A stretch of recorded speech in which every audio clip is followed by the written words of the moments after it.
कहानी की शुरुआत होती है एक छोटे लड़के हैरल्ड से, जिसके पास एक जादुई पर्पल क्रेयॉन है। जो कुछ भी वह इस क्रेयॉन से बनाता है वह असल में बन जाता है। हैरल्ड अपनी ड्राइंग की दुनिया में खुश रहता था, लेकिन एक दिन उसने सोचा, चलो असली दुनिया देखी जाए। उसने अपने क्रेयॉन से एक दरवाज़ा और रास्ता बनाया और असली दुनिया में चला गया।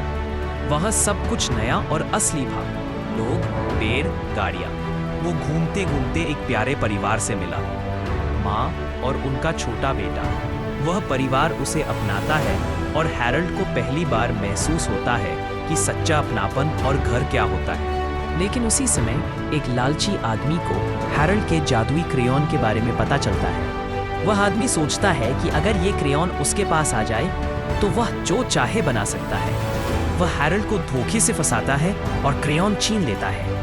हैरल्ड बहुत डर जाता है, लेकिन तभी वह छोटा बच्चा याद आता है जिसे उसने क्रेयॉन का एक छोटा टुकड़ा पहले ही दे दिया था।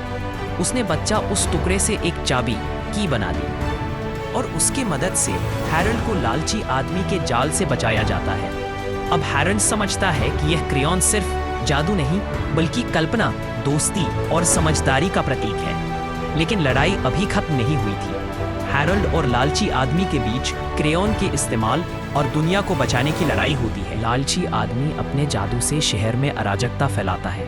हैरल्ड अपनी बुद्धि, दोस्त की मदद और क्रेयॉन के माध्यम से सब कुछ सही करता है। इस फाइट में हैरल्ड डरता नहीं बल्कि समझदारी और कल्पना का उपयोग करके लालची आदमी को रोकता है। आखिर में सब कुछ सही हो जाता है। शहर रंगीन और शांत हो जाता है।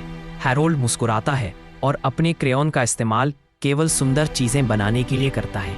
उसने अपने दोस्त और नया परिवार पाया और समझा कि सच्चा जादू हमारे अंदर और रिश्तों में है, न कि सिर्फ क्रेयॉन में। आखिर में हैरल्ड ने दो खास दोस्तों के साथ खड़ा होकर एक बड़ी दीवार बनाई। उस दीवार के पार हैरल्ड अपनी पूरी ड्राइंग की दुनिया में चला गया और उसके साथ दोनों भी उसकी दुनिया में चले गए। वहाँ पेड़, नदियाँ और आकाश सब उनके लिए थे।